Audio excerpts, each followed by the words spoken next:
So you wanna go to war with me? You're talking like you think you're royalty.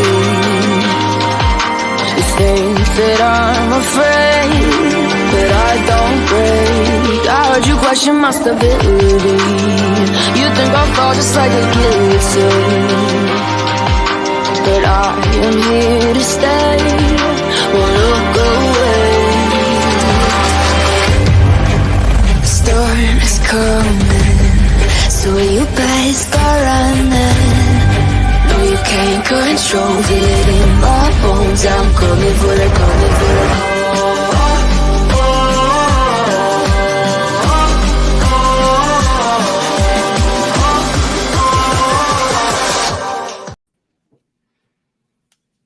Hello.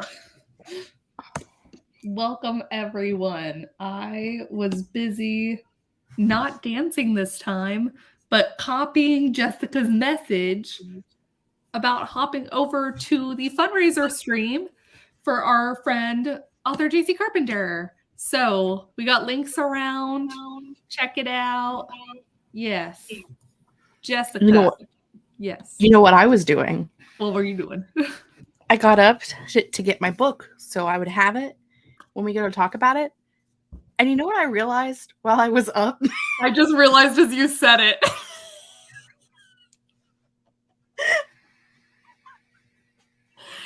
Jessica, when I tell you I sat down today so proud of myself, I was like, I read the book. I vlogged it. I read the other book. I came with, y'all, I have so many questions for you today. I was like, I'm prepared. No, Jessica, no. I think it was my turn again. It should be your turn. You're hosting. No, I think that means it's my turn. I don't know whose turn it is. Anyway, we didn't pick a new book because we both failed. We were not prepared.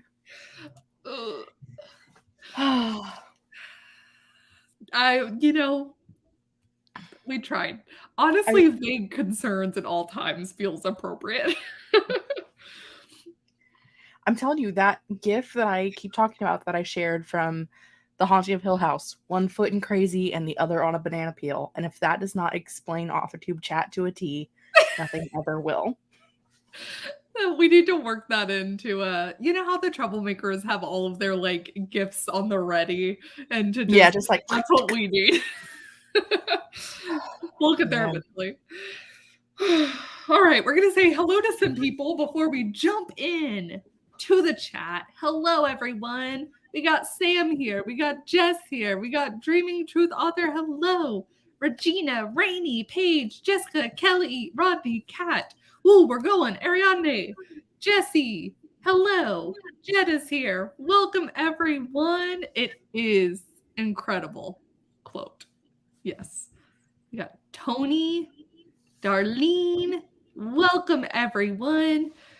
For those of you who are confused by either the title or the thumbnail, today's Authortube chat is all about The Princess Bride. Oh, this book. What prompted Jess to remember for both of us, though we did not pick another one.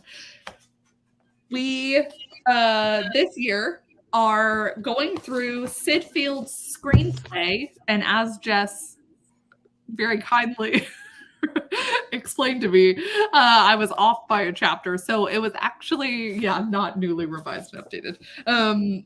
We were covering chapters 5 and 6 this month, and we both read The Princess Bride and watched The Princess Bride. That's what the chat's going to be about. If you did not do any of those things, I still have great questions for you. Like, have you ever had an idea that you recycled into another novel later?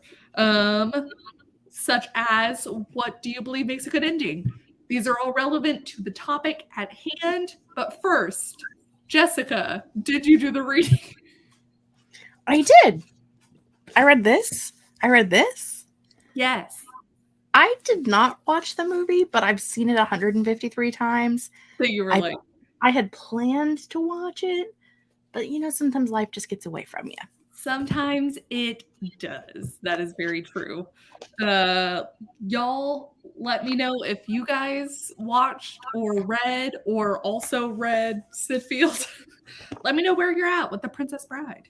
As I said in our private chat, obviously no one is reading the book along with us, or they would have known that we were talking about the wrong chapters during the last live stream. Right.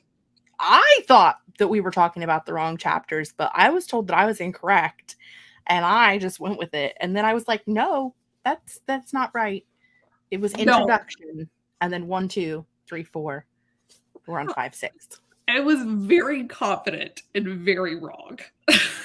And we talked about chapter 5 last time, but we're going to talk about it a little bit today too, because I hadn't read it last week. Yes. And I have feelings. Oh, good. So, I'm glad. Yes. Because they're not good feelings. I wouldn't be too happy. Okay. I briefly reviewed chapter 5 for this, so I'm glad you say that. I actually, Jess, did you like chapter 6 better than chapter 5?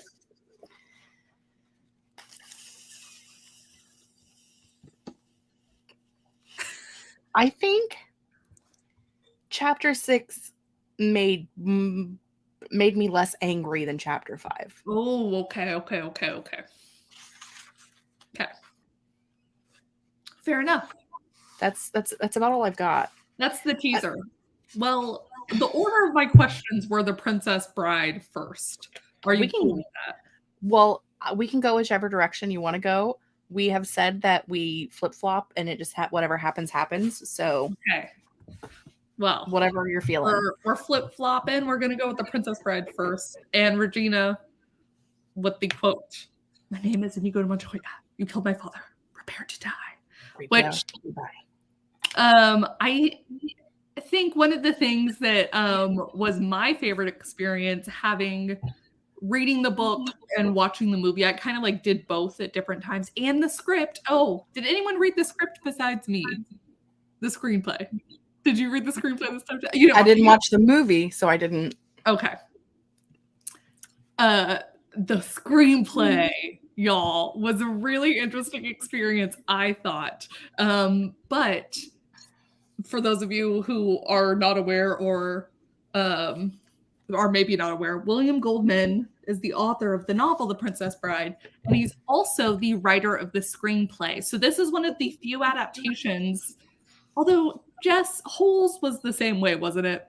Yes, Holes was the same way. We somehow picked 2 of the, I'm going to say very few, novel to screen adaptations where the author is also the one who wrote the screenplay. That does not happen often because of how rights are sold, and also because there's not a whole lot of novel screenwriter crossovers that's super common. So yeah, I just found it really fun to see how this quote very, very often in the book and very often in the movie.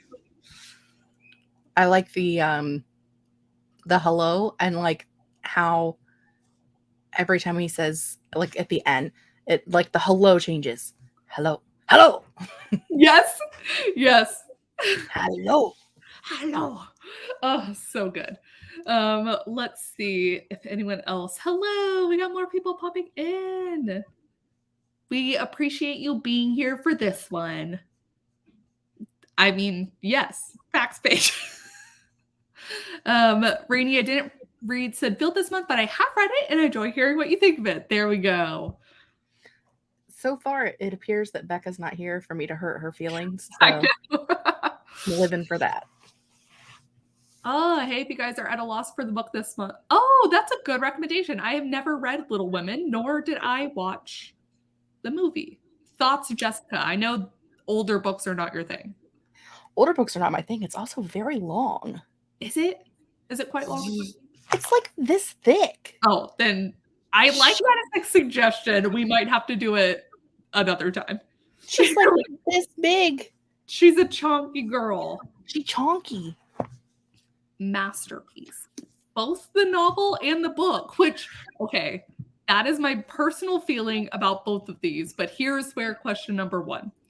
Is the Princess Bride book better than the movie? I think as a general statement, most readers will say that the book is better than the movie. But is this true for The Princess Bride? Do you think the book is better? Do I think Do you the book think? is Which No. do you think is better? I prefer the movie. You prefer the movie? Okay. Yes. Yeah, hold on. We got a poll to do.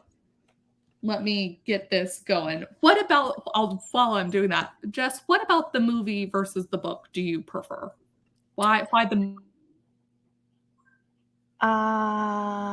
So in the book, the entire scene at Mad Max's cabin, way funnier in the book in the movie than in the book, rather. It's very short in the book, and it kind of like is just kind of glossed over, but in the movie, it's great. Also the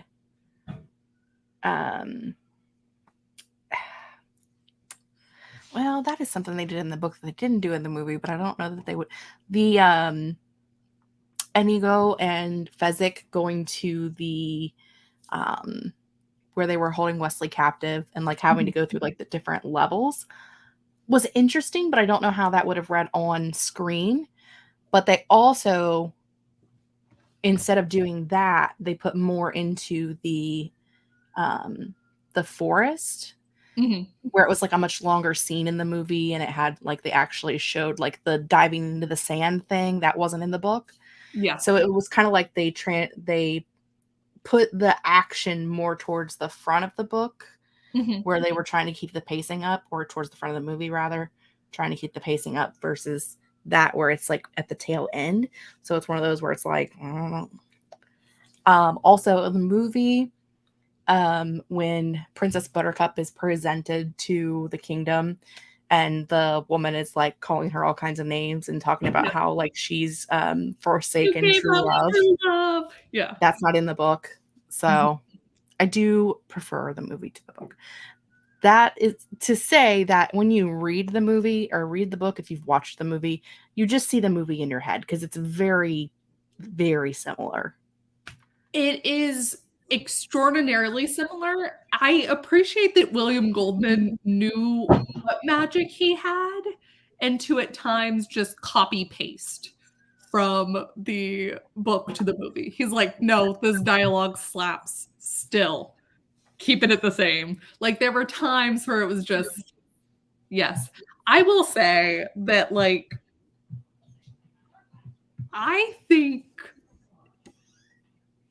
I'm back to where I thought at the beginning, which is I love them both equally, which feels wrong because the movie is like a cult classic. But like I just love the way he writes. I find his like actual writing so good that even the parts where I'm like, this is not in theory as interesting or whatever, like the whole start of the whole start of this book where he's just like talking about himself being at the pool with like, it's not that interesting in comparison to the actual story, but I adore his writing that it doesn't bother me.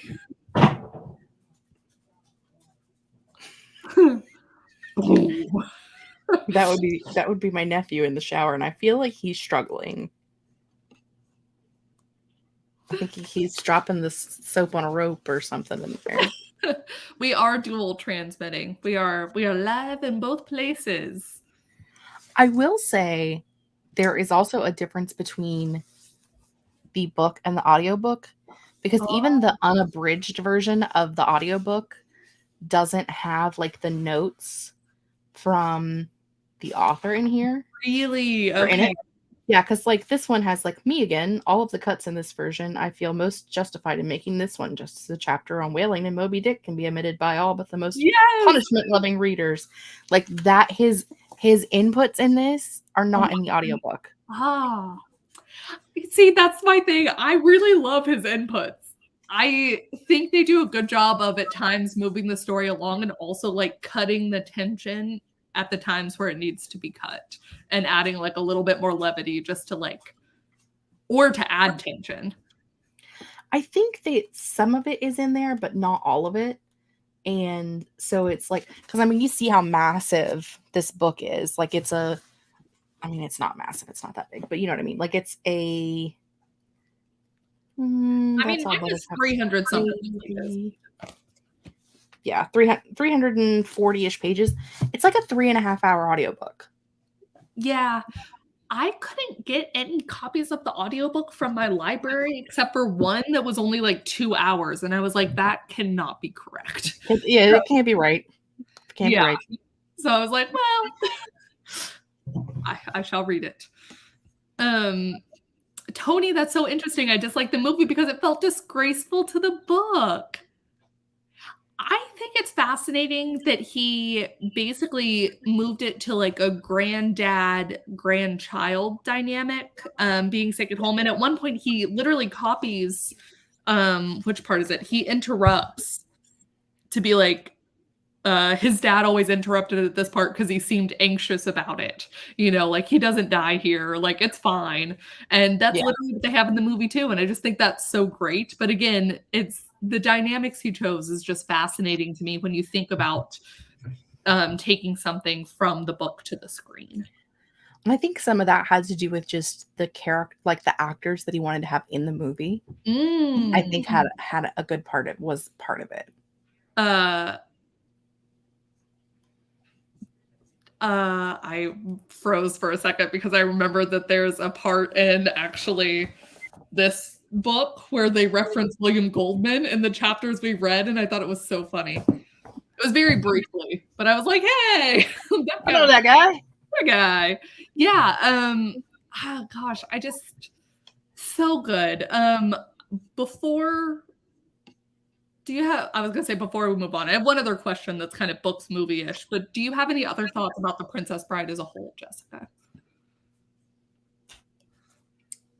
I mean, it's one of my favorite movies and favorite books of all time.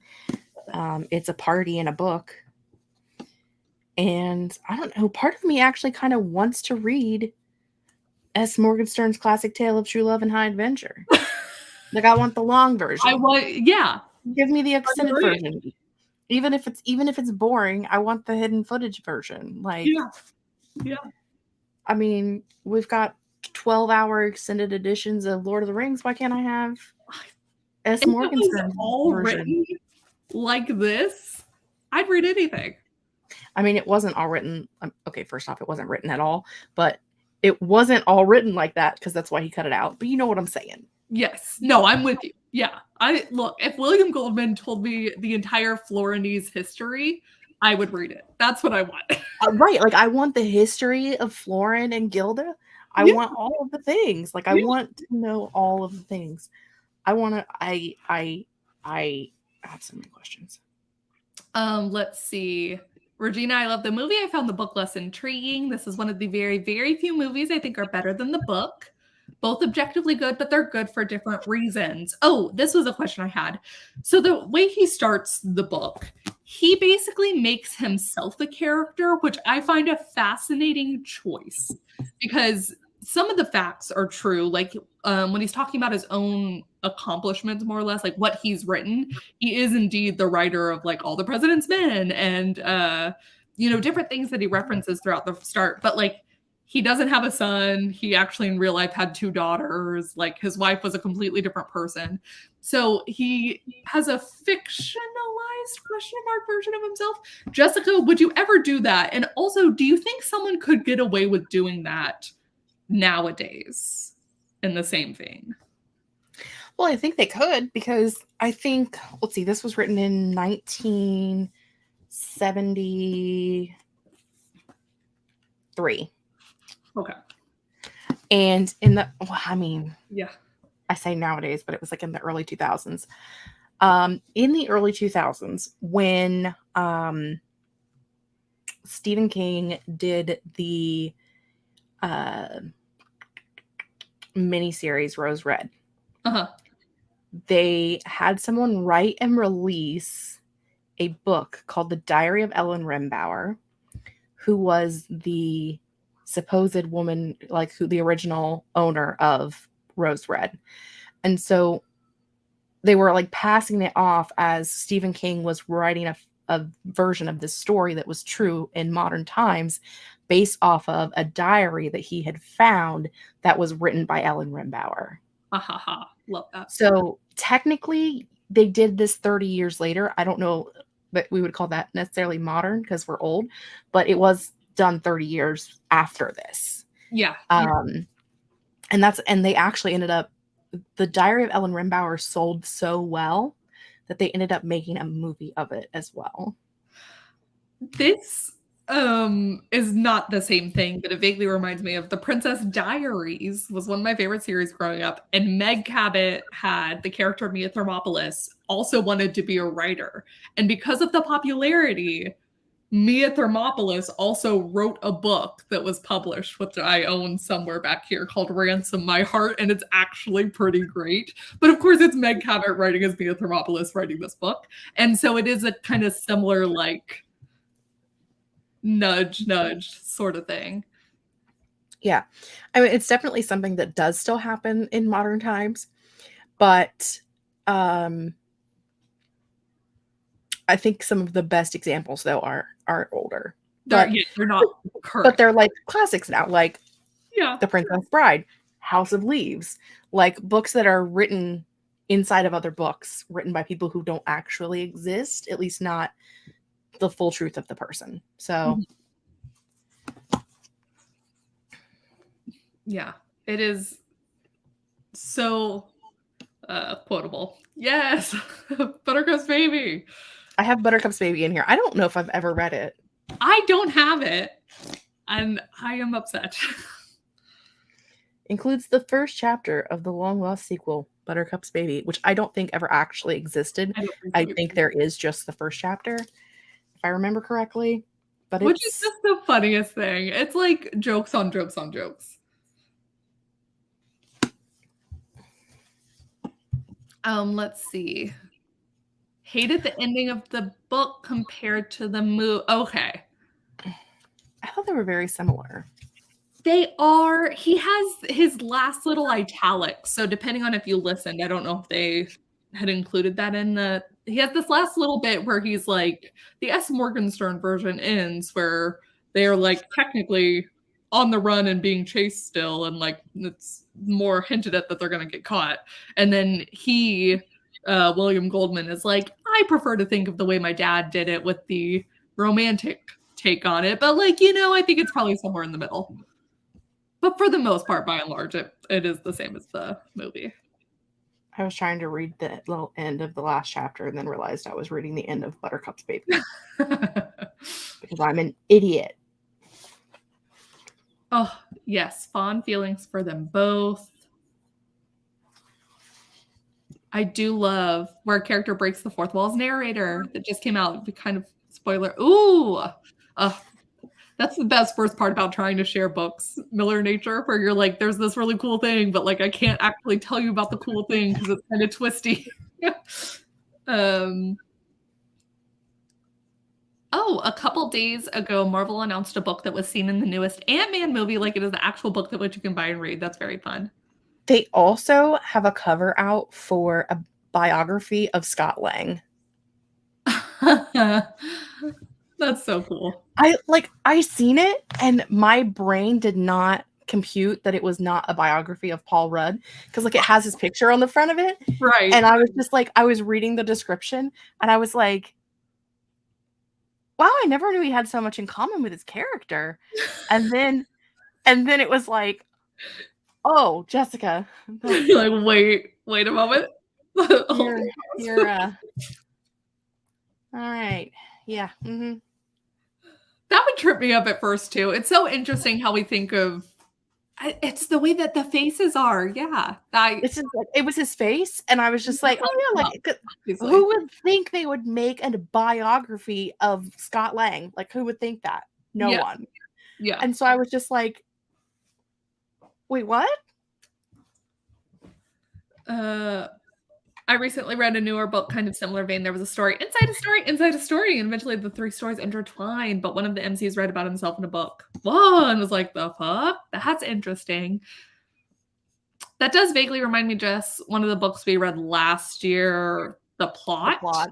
Yes. Which I still am so mad about, but yet was so good. Yeah, I was entertained the entire time. I think it's just impossible to have the plot of something live up to like this greatest thing of all time. It's like, it was the plot was not that great. It was the idea of the plot of the actual book. Yes. It was not, I don't even know. I don't know. But it was still good. Yeah. We'll have to do another tier ranking again at the very end of this year to compare and contrast. We'll have to have a little movies subsection too. Anyways, this begs the other question. What movies do you think are better than the books? As we have ended the poll and most people said the movie, which is by and large what I hear is most people for the movie version of The Princess Bride. There are a few. Yes. Movies that I prefer to the book. And honestly, I think it's more of if I was going to re-immerse myself in the world of the Hunger Games, I would watch the movies rather than read the books. Oh, interesting. Okay. Because the books are kind of depressing. The movies are also kind of depressing, but I can get it over with quicker if I watch the movie than if I'm reading the books. I was like, you know what? I see what you're saying. I think for any sad thing, I would probably agree. Because I can do it faster. I can like remind myself of the story and the characters and like the way it made me feel without actually having to have all of the feels by rereading it. Yes. I was doing my vlog for this, which I'll eventually edit, but I realized one of mine is, this is my copy of The Princess Bride on DVD, is Pride and Prejudice. This is my controversial opinion. What'd you say? God, yes. That version in particular. I knew you would agree. I think we talked about this, but this one, I was okay with the miniseries. I'm not mad at the miniseries. I do like it because I love all of Pride and Prejudice. But this movie, my God, so good. So that's my easy answer for that. Chronicles of Narnia. Oh. I know they didn't make all of the movies, but again, if I want to revisit that world, I'm just going to watch the movies. First off, Ben Barnes. Second off, it's over quick. Well, this is where I admit that I never read all or that many that I can remember. I think I have a copy of the Chronicles of Narnia, but I think it might be like a later book in the series. And also, I never saw the movies. I missed them. I know. I missed them. And now it's one of those where it's like, I don't know if it would live up the same way. I read it in my 20s. Okay. So I could still. But Vampire Diaries. I haven't even read the books. I've just watched Gavin reading the books, and I can tell you that the movies that the TV show is way better than the books. That is it was like a 2-hour video. I don't even know how long it was. It was it's not the longest video ever because Gavin does all of those that are so long. But I will just sit and watch them, and I'm like, thank you for the entertainment, because I don't have the energy to read all of these myself, but watching someone else suffer through it makes me so happy. I have not watched that particular video, but Gavin, excellent. Yes, Charlotte. Totally watch that over. Practical Magic. Love both the book and the movie, but the style the book is written in tends to influence my own writing, so I don't read it until I'm between projects. So that's very interesting. Yes. Shawshank Redemption movie was insanely better than the short story / book. I'm seeing Handmaid's Tale. Oh, I do the movies first and then the books. It won't ruin it for me that way. That's fair. True Blood. I mean, we do need to somebody make a note put a pin in it, that Jessica and Kate need to talk to Becca about Vampire Academy. Oh, yes. Because we talked about doing a read of the first book, watching the movie, and watching the first and probably only series episode. Yeah. Why? It was so good. It was so good. It ended in like the most amazing place ever, and I can't. This is what I say. I still haven't finished it, so that's perfect. Oh, look, it's Becca. Perfect timing. Hello, Becca.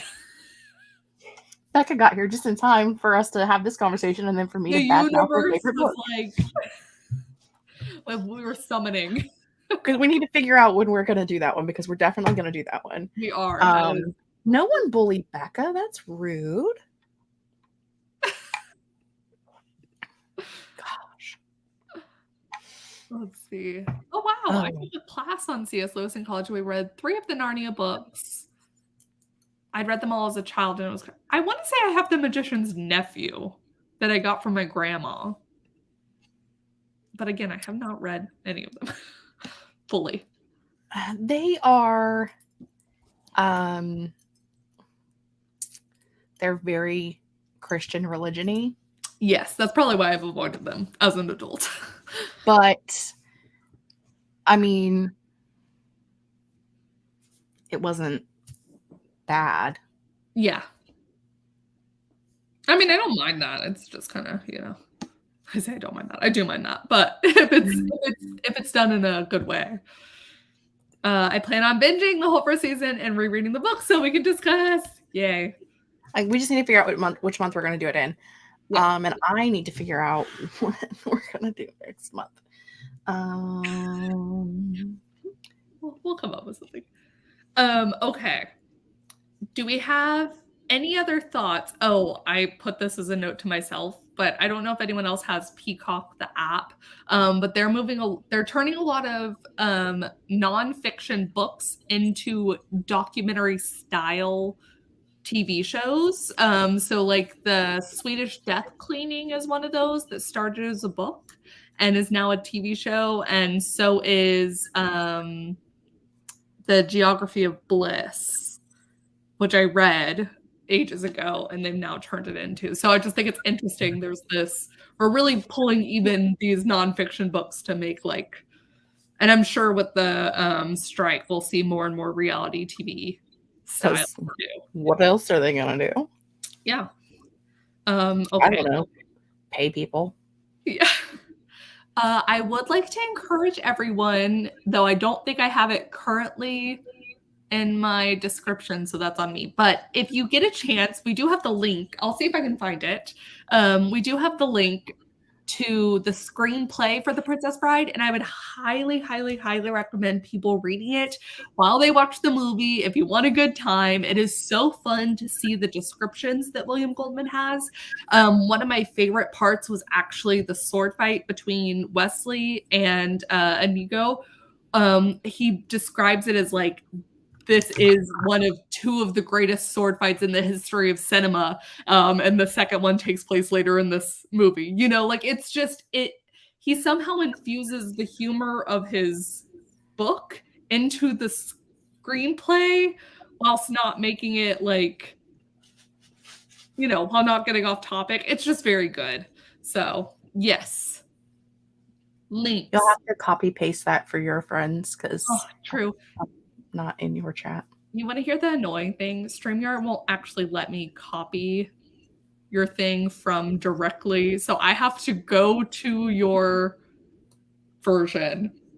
I have to go to your YouTube channel, displaying the video. I don't know. That's fine. I can copy things in the chat. Rude.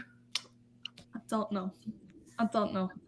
The studios haven't even gone to the table yet. It's going to be a long time. In the 3-month 2007 strike, they went to the table right away. So this is bad. Thank you, Becca, as ever, for our being our decipherer of what is going on.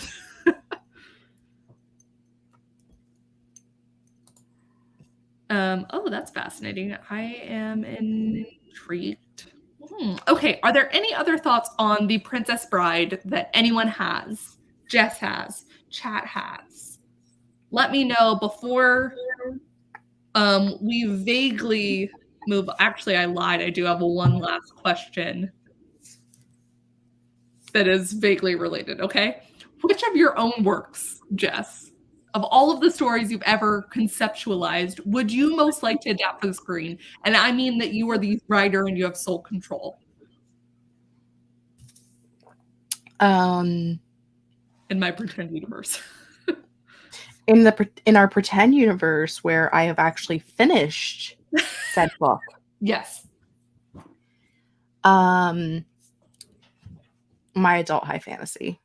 Okay. Because I think it would be the most fun to do. Yeah. Also the most expensive. Also, just like the biggest, like, you know, as adult high fantasies are, you know, it's a big thing. It's like a big cinematic moment. Yeah. Yeah. No, totally. When I was thinking about this, had a similar kind of thought process where I was like, it's not my adult one, but I would love for my Meridian Maps pirate series to be. I think there's something about the grand scale of a fantasy that you're like, I really want to see it. Most expensive, the one that's going to be the biggest risk. That's Absolutely. the one. If I could just win like a $2.7 billion lottery and then write the book to then write the screenplay. And then, I mean, if you had 2.7 billion, think of the time you would have. I wouldn't have to go to my day job. That's, see, my gothic gay romance, to the point that I submitted it to Coverfly's cinematic book contest and got to the semifinals. Well, I have never heard of this. That sounds awesome. Congratulations getting to the semifinals. Coverfly cinematic book contest. I shall Google. That is incredible. I think semifinals is worth celebrating always.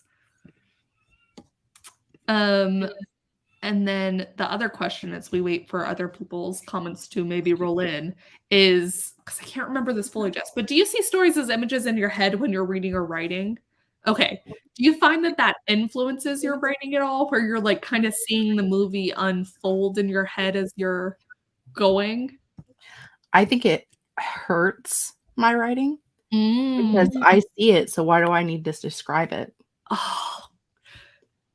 Sometimes Jessica, me and you are just right there. Because I think sometimes too, I'm like, I see it so clearly. Why? I don't know why you can't see. I see it. It's in here. Yes. You can't see that. I have said that instead of dictation, I want like this machine that I can just put on my brain and then just like think out the scene. Yes. And then it writes everything that I see. My God. Yeah, I think it'd just be based solely on my imagination. Crushing it. I could write so many books. Like, I had this thing that I stuck on my head and it like spit out what I can see. That's it. If only. Let's see. Oh no, Charlotte, I'm so sorry. I'm in sick with laryngitis. Just snarking aside of what are they gonna do? Pay people.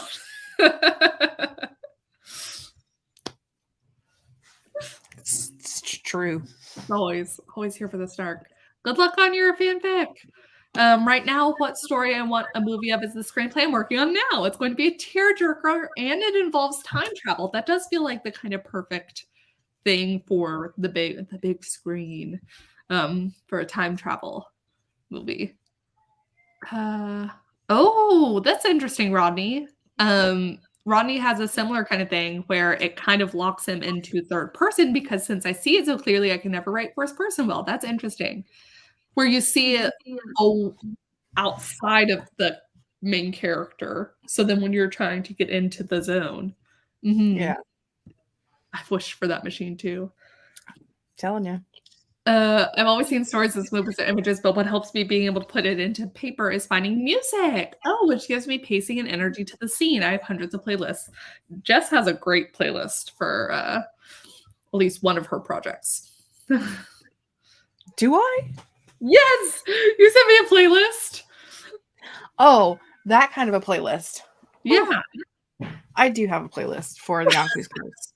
I was like, what are you talking about? I was like, I Sorry. liked it. I was on another planet. My Anku's Purse. I would read that Does too. he carry a purse now? I'm Jess. I need him to have a purse now. Should they? Anyhoozle, the Anku's Curse playlist has a bunch of bangers. So Yeah, it's full of bangers. It's my favorite thing to listen to, like when I'm doing anything. Now, if only it would help me write the story. Okay, I see images and I need to in order to get into the mood vibe of each. Hi, Grace. Okay, Jess. I have a bunch of questions based off of chapters 5 and 6 of Sid Field's screenplay. If you guys happen to read it, or if you've just generally read the book, let us know. We will be discussing it in a way that I almost think maybe you don't need to read it. Jess, what if the answer is just that they shouldn't read it, not that they don't have to? I always look forward to what you think.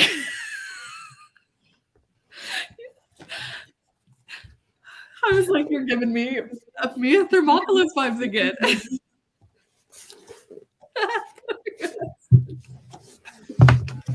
Actually hurt my eyes. So chapter 5 covered story and character, and chapter 6 covered endings and beginnings. Now, I'm a dum-dum and thought chapter 5 was for last stream, so I briefly reread only the parts that I had underlined because I underline as I go. So Jess, what in particular stuck out to you about chapter 5? Chapter 5 to me read like it was written in the 1970s. Oh, wait, I think it was. First off, it kind of felt like they were just rewriting Legally Blonde. Like a rich white girl whose dad is a doctor and her mom quit her job so she could stay at home and be barefoot and pregnant. And then she goes into political science, which her parents don't like. And then when she graduates, she decides she wants to become a lawyer or I don't know, something, whatever it is she's doing. She goes into law and then she's trying to take down the man. So Jess is talking about, in this chapter, Sid Field is like in the middle of a class and he was explaining how he builds character to the class. And they all do this exercise where they're just kind of throwing shit at the freaking wall. And that's how they came up with stuff. And it did feel vaguely Legally Blondie. I mean, they talk about Jane Fonda. I mean, Jane Fonda, in case you weren't around back in the day, Jane Fonda used to have like these fantastic exercise tapes for women to exercise. And is there not an exercise lady in Legally Blonde? I think there is. Exercising gives you endorphins. Endorphins make you happy. Happy people don't just shoot their husbands. Okay? And also the ageism. Like, how old is she? She's 24. No, late 20s or early 30s. Why? Someone asks. I reply that when you're writing a screenplay, you're writing it for someone, for a star, someone who is bankable. Like, I'm sorry. You can't write. There's no one bankable at 20. Have you met Timothée Chalamet? Like, there's no one bankable at 24. Have you met Zendaya, my dude? I was literally, as I was going over this, the big thing was, I think the difference coming from novel writing is we don't have to really think about any of that. Going into screenwriting, you have to think about who is bankable, who's going to star in it. So, Jess, I'm asking you, besides Timothée Chalamet and Zendaya, which actors do you think are currently bankable? Who would star in your movie? Listen to his list of people. Paul Newman, I don't even know who that is. Steve McQueen, also don't know who that is. Clint Eastwood, I'm pretty sure he's dead. Jack Nicholson, sure. Dustin Hoffman, sure. Robert Redford, isn't he also dead? I mean, and then it says, in parentheses, today it will be Tom Cruise, Tom Hanks, Keanu Reeves, Matt Damon. Like, first off, most of these people don't even act anymore. Newly revised and updated, my dude. 2001, I think, or 4. I don't even remember anymore. It's in here, and I just don't care enough to look it up. My point is... Oh, I didn't realize Sid Field died. Thank you, Miss Lucy Jane. Well, Jess, he could never update for the Timothy Chalamets. Well, fine. Also, maybe that's in the next chapter. It might be in the next chapter. She gets a job. What kind of job does she get? Let's discuss. Well, she can't have a good job because she's a woman. Let's see. I think it's still that chapter. It is that chapter. Well, it was something else that I was thinking about, but I just seen that while I was flipping, trying to find the thing that I was looking for. It is definitely in the next chapter. Also, I have never heard of any of these things that he's comparing things to. Like, I don't even know. Like, American Beauty. Did I see it? I don't know. Maybe when it came out when I was 12. The Wild Bunch, never watched it. Bush Cassidy and Sundance Kid, never seen it. Bonnie and Clyde, never seen it. Thelma and Louise, never seen it. Cold Mountain, never seen it. $1 Million Baby, never seen it. I don't know any of these references. Okay. So this is where we play our little balancing act. As Grace says that your rage is giving her life. I will say that there were a couple of things I appreciated in this chapter. I did not like chapter 5 as much as I like chapter 6, but I do think the concept of like having a room come together to try and organize things, create a character is really interesting. He at one point says, "This is a creative process, remember, and confusion and contradiction are a part of it," which I think is one of my favorite things. He does a couple of times where he's like, it's a creative process. Like, writing is hard. Sometimes you'll go forward to go back. Sometimes you have to circle around. Sometimes you got to write something down to realize that's not it. Like, he does, I find his, whatever this is, like encouraging in a way where he's definitely not about you need to get it right the first time. He's like, nah, you're going to just play around with it. Writing is play in a lot of ways. I mean, I grasp the concept that like there's important stuff in here. Like, would I ever have thought like I need to make it a character that, you know, is bankable? But I mean, think about it this way. How much money does Disney make on the regular? Like 12-year-olds can be bankable. It depends on what you're writing and like, you know, what are you trying to write? Who's the audience you're trying to reach? And that's not part of what he's talking about here. Here he's talking about you need to have the story and like that's it.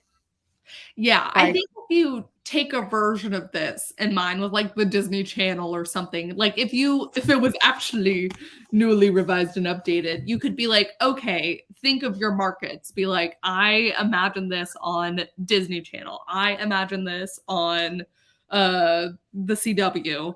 Right. It's not the CW anymore. I don't remember what it's called. But like, you know, if you pick the things and you're like, this is exactly where I'm imagining it and that is what I'm writing for. In some ways it's like know your audience or know your market. And honestly, that was the best thing I got out of chapter 5 personally. I think for a lot of us at this point in our writing, we know how to craft a character. The character's not often the problem. I appreciate how he talks about these kind of internal versus external struggles. He calls them interior versus exterior. Yeah. Okay. And he divides exterior into professional, personal, and private. And basically, like, if you are genuinely really new to it, I think this is probably helpful. So this goes back into, I think this beginning part is just like, have you never made a character before?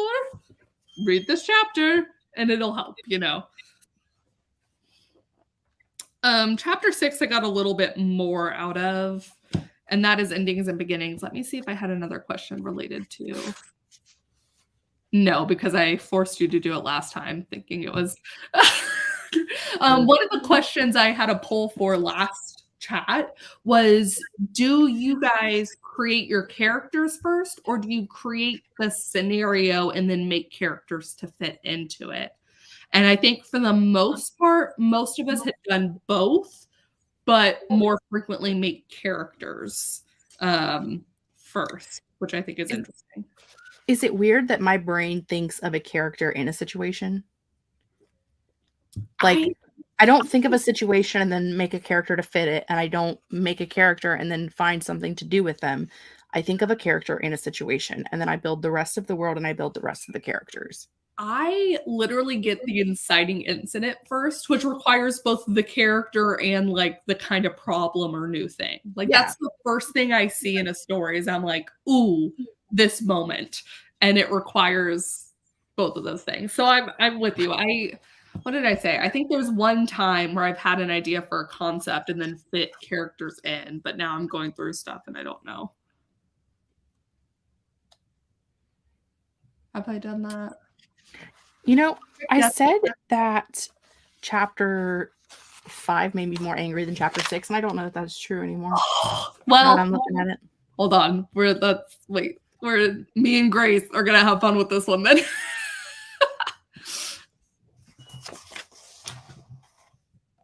Rainey agrees with you. I feel like Jess puts into words the thoughts I had reading it. Having read it, I appreciate this book. But there wasn't a lot of storycraft stuff, which is helpful. It gave me insight into the world of gave you insight into the world of storytelling. I think it's or screenwriting. I mean, the point is this book is going to build on itself. Also, that's kind of why we're taking this incrementally as well. So, but you can see that we're this much of the way through, and I'd say so far, I don't know that I've found anything actionable to take out of this, but we are still very like, it's early days, as my Love Island people would say. So I am willing to wait until the end to see what happens. I think that, I mean, the main point of chapter 6 is to show that you should know your ending when you start. And I feel like that's fair because you have to know where you're going. Mm-hmm. I don't think you can be, and that is something that he says, like, Kate, you use the term that I know you stole from somebody else. I don't know who from, but the headlights writer, where you can sometimes just write what you see in front of you. And then when you see the next thing, you can write that. Mm-hmm. And he kind of says, like, that's a viable option for someone who's writing a play or a book, but it's not really something you can do with a screenplay. Which I think is really interesting. Yeah. Which I think is an interesting opinion. I don't know if it's a true opinion or not, because I've never written a screenplay. So that's why I'm reading this book, for Sid Field to help me from the grave.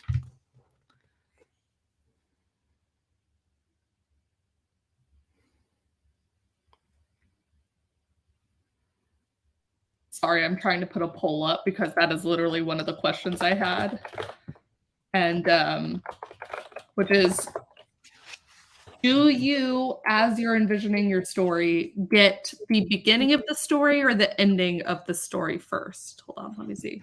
Do you usually know your ending or beginning first? Like when you've envisioned, I just said that I usually have the inciting incident first, but oftentimes, not always, but oftentimes I know the last scene of the story where I'm like, this is how I want it to end. Not always, but usually I do. So I would just be curious to know if there are some people who have a hard time starting a novel, like not knowing where to place it. And so for y'all, do you find it easier to come up with the ending or the beginning of your stories? I think I'm similar to you. I'm like an inciting incident person, but again, it's because I see a person in a situation. Yeah. And so that makes make sense. And so figuring out where to start, like not starting too late, but also not starting too early, is really hard for me. Okay, interesting. But I do typically know, I won't say I know the ending as far as like what we're going to lead up to, like, you know, the final battle per se, but I know what the epilogue is going to be. Oh, okay. You know what I mean? Like, yeah, I know resolution, which is his favorite word. Right. I know what the inciting incident's going to be, and I know what the epilogue would be. But how we're going to defeat the evil at the end and how we're going to get there. Couldn't tell you. Yeah. No clue. Yeah. That's Not the middle part. All a mystery. We'll find out together. But yeah, Right. where I'm going, I usually know. The destination and the route it takes to get there. Who's to say? Me. Mary, I voted beginning, but really it's usually some exciting scene in the middle somewhere. Oh, I should have put that as an option. Yes. Sometimes people get something in the middle.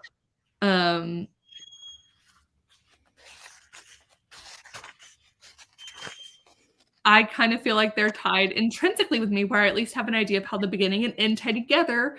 Miller Nature, you would appreciate this chapter because he does say multiple times that the beginning, he uses a lot of different metaphors for this over the course of the chapter. But like one of them that stuck with me is that the beginning and the end of a story are the different sides of the same coin.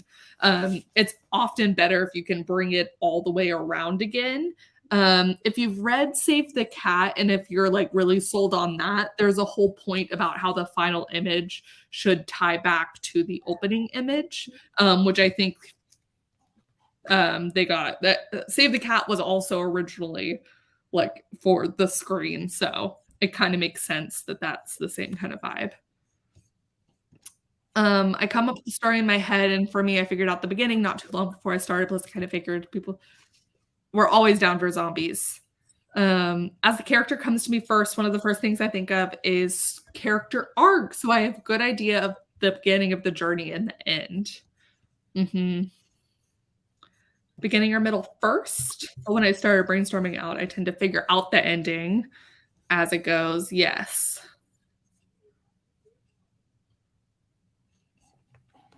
Not out of 10, it's the end. Usually where I want the character to end up. I know how to get from A to Z, but I don't always know what B through Y will be. Yes, or I may just know I, X, and Q. I love that. Yeah. That's yes. I think one of the interesting things he says in here is that he believes that before you start writing, in order, he thinks you need to know the ending, the beginning, and then like turning point 1 and 2. Does he call them turning points, or is it something else?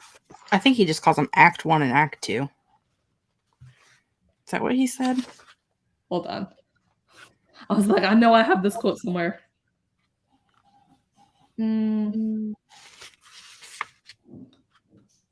Before you write one shot, one word of dialogue on paper, you must know 4 things. Your ending, your beginning, plot point 1, and plot point 2 in that order.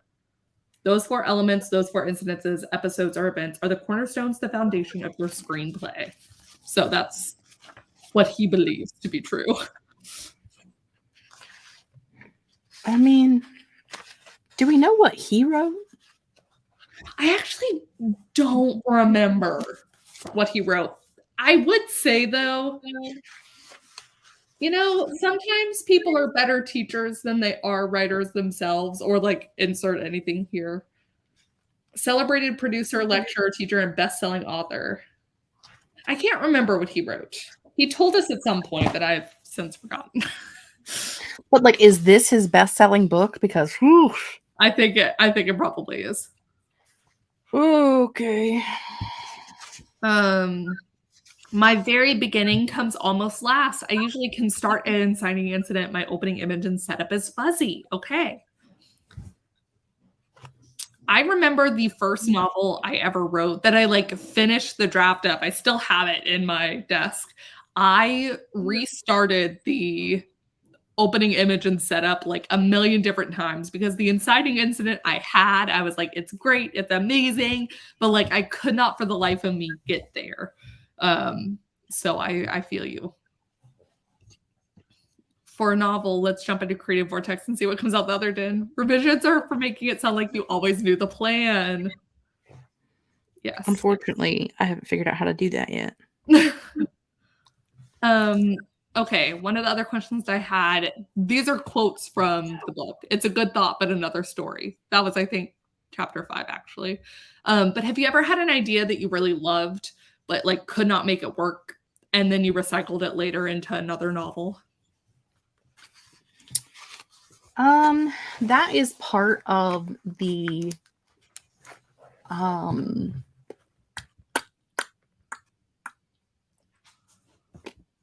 English language. So the Anku's Curse or Project Death. That's your book. What's my book? Dead Man. Oh my gosh. French Grim Reaper. That's his name. Yeah. Oh God, I'm going to take a nap. Anyway, French Grim Reaper then started off having, I'm stealing everybody's book titles, because it then turned into, like, I had ideas for other myths of Reapers, but it didn't fit in with the Anku. So then it became the new story for the other Graveyard book. Because the Graveyard book is the perfect title, but someone already has that, and he's way more famous than me. So that's kind of how I got into deciding to do multiple books about different Reaper myths. Because, like, I had plot points that would have been interesting, but didn't fit for the old myths of the Anku, who is a real creature that existed in French folklore. Which is a genius idea, and I love it. I mean, it's still Eurocentric, but I'm pasty and white, and I don't know that it's my place to talk about other people's Reaper myths. Yeah. So, but it's not, it's different from what we grew up with in America. Yes. Yes, it is. So. Shiloh is recycling an idea right now. It didn't fit the original characters, so I made new characters and some tweaks, and now it's a whole new thing. I infamously in my vlogs, have been trying to recycle this character of the prince a million times over. He's finally, like, solidified in Project Death, but, like, it is the same character that I tried to put in other things. Also, Regina recycling RS is killing me. Jess, I will be right back. I need to take my dog out real quick. No, you're not allowed to take the dog out. Okay, let's see. Lucy Jane says he worked as a script reader for a lot of his career. If anybody knows his screenplays should work, it's the readers. Well, we'll talk about that when Kate gets back, because I have some very angry opinions about that. Not at you, but about something that he talks about in here about readers, you know? Oh, look, there's Kate. I'm back. Let me chill outside. We were discussing Lucy Jane's comment about if anybody knows how screenplays should work, it's the readers, which is the part of this that made me grumpy, this chapter.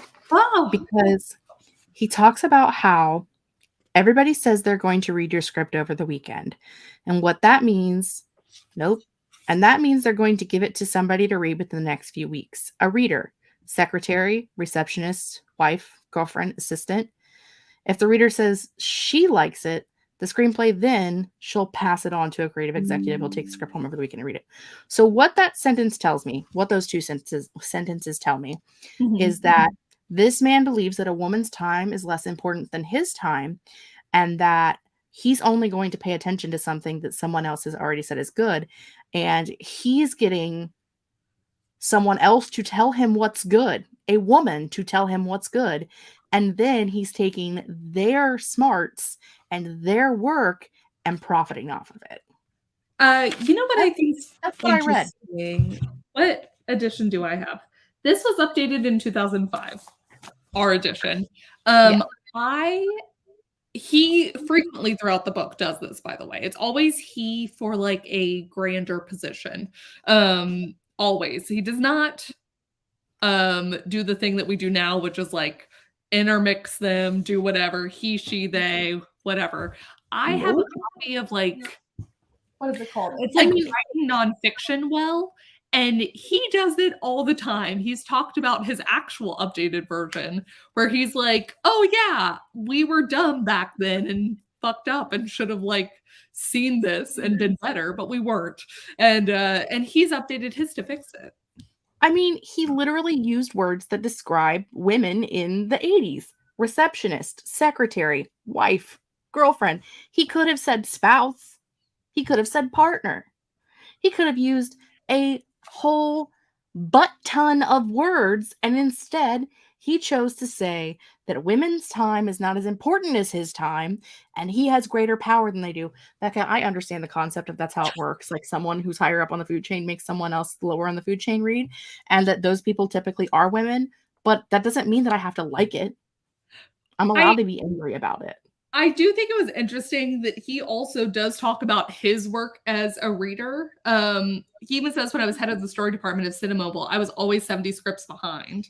He talks about how he was constantly reading and it went back on his desk, and like he just never was like through with reading things. So I just think it's interesting that he's readers read. That's what I circled on there. He also said though, constantly reading, but he said that he only would read like the first 10 pages and he only read 3 a day. Yeah, he did say first 10 pages, or yeah. How long did it take this man? Did he have to have a second grader read it to him? I mean, but here's also, I do think the 3 hours long. I do think the advice about the first 10 pages though is good advice. We talked about this last time, where it is like, yeah, if you don't have their attention, like. I don't disagree with the advice and the knowledge in the book. I just disagree with the delivery system. The delivery in that line is definitely poor. I agree with that. Let's see. Execs never read the script first, ever. Oh, I know that. Yeah. I mean, I wouldn't expect them to. You're told to move on. I know but my point is that he's saying like he spends his entire day at work reading, but he only reads 3 a day and he only reads 10 pages of each. I could read that. So you're telling me that this man gets paid a bajillion, well, he doesn't get paid anything because he's dead, but you're telling me that he got paid a bajillion dollars to read 30 pages a day while the rest of us are out here breaking our backs, working 50 hours a week, getting paid in peanuts. That's what you're telling me. And I realize that that is accurate. I realize that he even said, I don't even know where he even said it, but somewhere in here, he said that Hollywood is a world of, I don't know, something in greed. What did he say? It was right here. It was right here somewhere. Agreed. Hollywood is something. I wish I could find it and I could tell you. But I grasp the concept. Like I grasp the concept that what he's saying is accurate, but that doesn't mean that I have to like it. Well, I wish I could remember, because I do think it's interesting that he said 3 a day there, because I do remember being like, excuse me, because I think earlier in the book, he talks about having to go through, like, I want to say 30 is wrong. I'm just pulling a number out, but like literally like chapter 1 or 2 or something, he talks about how much he reads and it's a much higher number. So like, I don't know, did he update it and he only read 3? Like maybe that's the updated one. Or maybe at that point. Because I remember early on he talked about how much he read, and it sounded like an actual lot. So I don't know. It was just big. Well, and like I find it. My other thing is, I think I'm the only person on the planet apparently who hasn't seen Chinatown. I haven't either. But then he starts talking about the actual plot of Chinatown in this book. And I want to know why this man focuses so much on a movie about incest between a father and his daughter and their child. Like, that's the cinematic gold that you want to focus on. That's the thing. Like, there had to have been a better move. Like, sure, maybe Chinatown is like a cinematic, great book that has like all of the fun things and like has, I don't even know, like it's the best screenplay ever written, but it's a screenplay about a man who was having an incestuous relationship with his daughter and they created a child. Dude, okay. Why is that the book he's focused on? Like, or the movie he's focused on? You couldn't think of another one? So I thought it was interesting because, okay, I've also never seen Chinatown. Was Picture is considered one of the best movies. I've heard about that. I know that. I do think though, with the he talks about Roman Polanski in it. I didn't realize that he came in and directed it, or like they talked about the rewrite process for Chinatown, right? And I was like, or am I getting my movies mixed up? They use the forcible sex word. And I was like, oh, like 4 times in 2 paragraphs. Yeah, I was like, from what this tracks. This is not okay. Like, that's not okay. I'm sorry, it's not. I think it's one of those that yeah, he's talking about movies of that time, and it is still considered one of the best screenplays in movies. I grasp that concept, but yeah, I had a giggle. I think when he was talking about that, I thought it was really interesting how I know that there's a lot. So once we as the writer have written the screenplay, I know it's a big deal about how much rewriting actually goes on. Like I was looking up William Goldman on Wikipedia for The Princess Bride, and it was talked about how he even grew frustrated at different times, even with like his own award-winning screenplays, because they'd come in and try and rewrite stuff, or like there was one that he didn't even want to claim because they'd come in and rewritten so much of it and he was so upset by it. But like that's so when they were talking about Chinatown, they talked about how they, if I'm remembering this is the right movie, they had to rewrite it 3 times because they were trying to come up with what the ending was. It had like a good ending. That like the original person who wrote the screenplay that they picked up wrote an ending where it was like a happy ending, if you will, for the girl whose father was procreating with her. And instead of using that ending, they rewrote it to where she gets the shit end of the stick and the guy ends up being on top. The man who was doing things with his daughter that no man should do with their child or any child. Yeah. I don't know the context, but I feel like, okay, you know how they say like in politics that like when they say, well, I'm not saying that you're a racist, but I'm saying if racists agree with the things that you stand for, maybe you should check yourself. Right. That's how I feel about this. Like, I'm not saying that you're condoning those kinds of acts, and I'm not saying that seeing the movie would make me feel a different way about it, because it definitely could. But when you know that a large part of your audience may never have seen that thing yet, maybe pick a different thing to talk about, because it makes you look bad.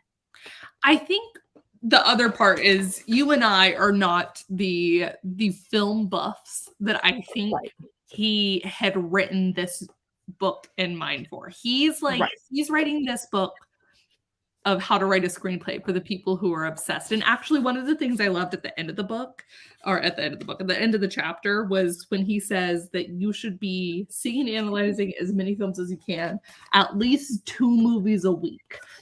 Yeah. And he talks about how you should see all kinds of films. Good films, bad films, foreign films, old films, new films. Yes. And so I think if the idea is someone who's like, they are obsessed with movies, they will have seen Chinatown. And we're just not those people who have seen Chinatown. And so I think at the time, it is a good example. I think nowadays, if this is actually newly revised and updated, he'd have better examples. I think if you read this originally, if you had an old version, Chinatown may have been the only fucking screenplay he talked about in the whole book, because it is the one he talks about the most. It is the one he mentions the most. It is the one that he actually breaks down plot points for. In the next chapter, we get the actual parts of the screenplay of Chinatown. Like, I just, like, again, I haven't seen it. I don't know the thing. But I feel like if you're looking for foundation, if you're looking for the foundation of screenwriting, that means you're a beginner. Mm-hmm. And I feel like if you're a beginner, there should be some leeway at not knowing all of the things, especially when you're looking at it 50 years on from the published date. 50 years from the published date. And maybe it's only 40. Maybe 73 was The Princess Bride. Either way. Yeah, 84. So 40 years. Yeah. I see what you're saying. I think if you compare it to something like, let's say Save the Cat writes a novel, I actually think that Jessica Brody does an incredible job of explaining in depth the books, even if you haven't read them. I found the explanation for the movie as he wrote it actually a little bit confusing to follow. And so that took me out a little bit when we're going in depth, but also I kind of do need to see it though. For usually those who have all seen Chinatown. Yeah, I think it's like, I think if you were actually doing this as like you were invested, like I bet this is the kind of book that's recommended in like a curriculum for if you're studying film or something. They're going to be like, here's the movies that accompany it that you should watch before we discuss. Like you need to see the greats. Yeah. Like, you have all the. Because I'm not saying that this book isn't well done or that it's not helpful for people or that it's not like people who like it are bad people or don't have taste. I'm just saying for me, this is awful. Yes. Yeah. Fair. Like it's a terrible vessel for the knowledge for me personally. I have no frame of reference. Yeah. I mean, it would be like giving someone a unicorn and telling them to feed it, and they're like, with what? My arm, carrots? Do they eat cotton candy? I don't know. I have no frame of reference. I've never had a unicorn before. We need a newly revised and updated version with like we'll find some just when I tell you that I think of the over 100 screenplays he's talked about in this book so far in chapter 6, I've seen 4 of them. Harry Potter, Lord of the Rings, Titanic, and Mean Girls. Yeah, I would say really, I'm a film buff. And you know what? I probably have seen maybe double what you have, and that is still nothing in comparison to the amount he references. And also, I haven't seen the big ones that he's referencing repeatedly either. Like, I'm trying to think of which one is American Beauty is the one he's referenced a lot. He went into depth on earlier. Which again, I probably seen when it came out in the late 80s, early 90s, but I was like 12 or 13. No, in the late 80s, early 90s, I was 5. You know what I'm saying, though. Like, it came out in the 90s, and I was a preteen. Let me, other than endings and beginnings, two sides of the same coin. Oh, I do have another question. Are you ready for this? Well, actually, I have 2 questions, apparently. Do you agree with or disagree with the statement, if you have a problem with your ending, the answer always lies in the beginning? Have you ever found that to be true? Have you ever struggled with an ending, writing an ending? I don't know if I've ever struggled with an ending. It's the beginning that I struggle with. Okay. I really struggle with beginnings. The start is always the hardest for me. Yeah. Where do you start? Like, how far is too far? How close is too close? How close is too close to the inciting incident? And how loose is your goose? How funky is your chicken? I'm trying to think. I'm wondering again if this is more like opening image versus final image thing. Because by the time I get to writing the ending of a story, I've never had an issue coming up with the end. Certainly by that point, I'm like, I know what I want the ending to be. I could see though, I wonder if maybe the length of a film would make the ending harder. Like it's a shorter project, so maybe you don't have as much time to mull over it. I don't know. For our screenwriters out there, do you notice a difference between the ending in a screenplay versus a novel? Rainey says, I always struggle with the ending. Just had a thought now that maybe the reason why I'm struggling with the ending is because the beginning doesn't really work. I mean, that is what Sid Field would tell you. That is his conundrum. Okay, Sarah, I struggle so much with endings. When you'll say you struggle, do you have like a specific struggle that's recurring, or is it like just not knowing where to end it? Is it that it's not feeling completely right? I think the only time I've struggled with an ending is when I'm like, is this powerful enough? In which case maybe the beginning and having that full circle moment is really all that you need to have like the, progress has been made.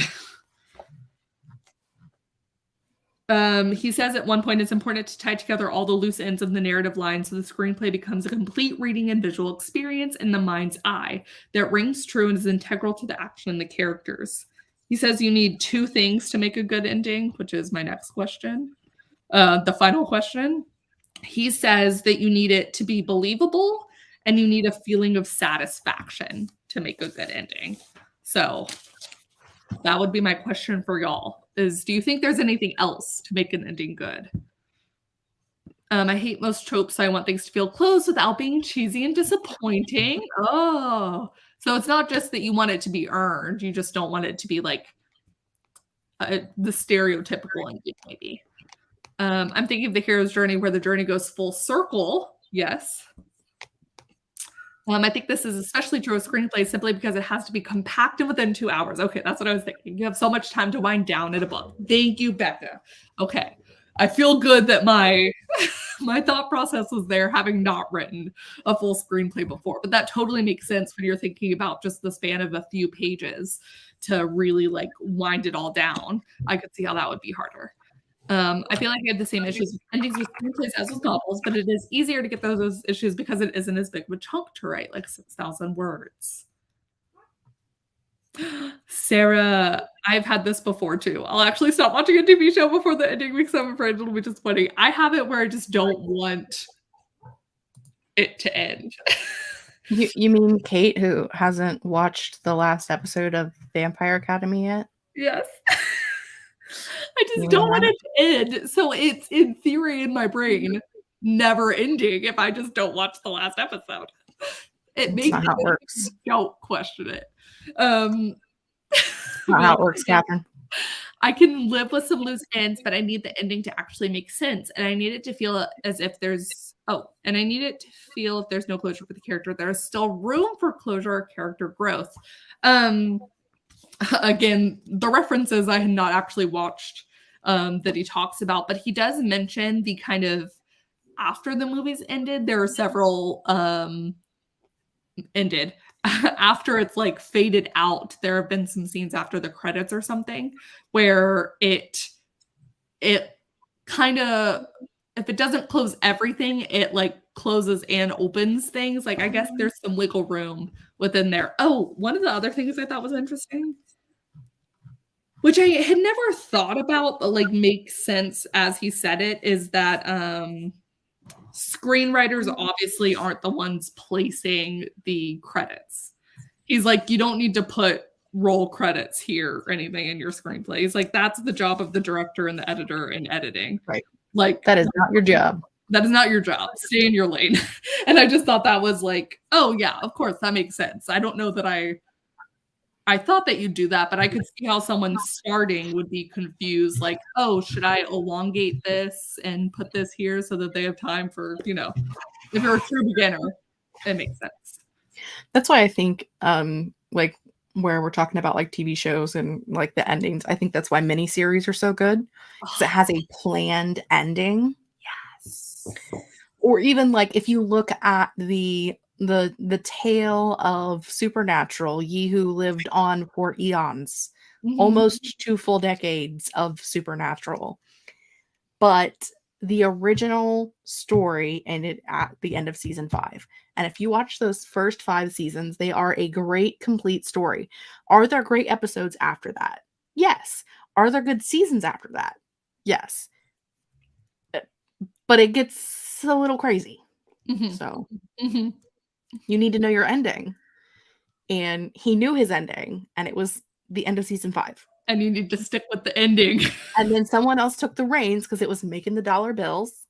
And then it became crazy. And then the ending of the actual ending in this timeline that we're in is not the best.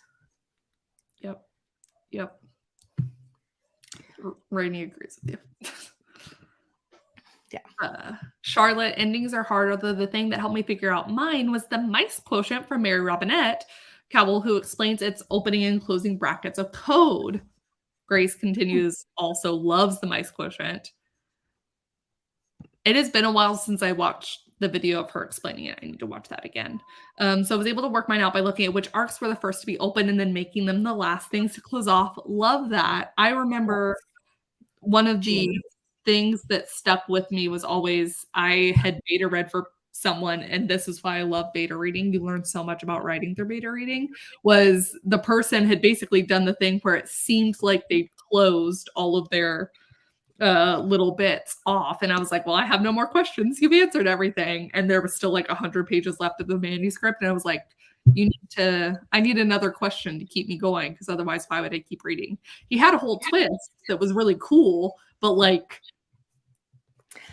I didn't feel like it was going. I will say though that like we're talking about like it needs to have an ending and I need more questions.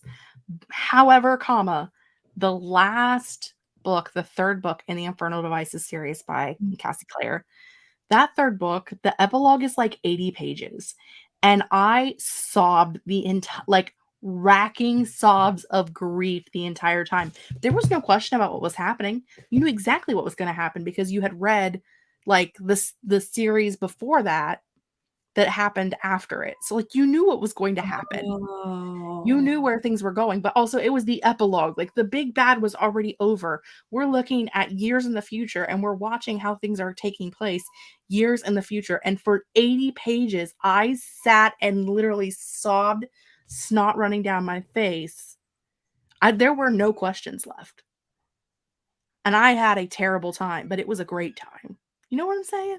I do know what you're saying. You know my personal opinion on it. Right.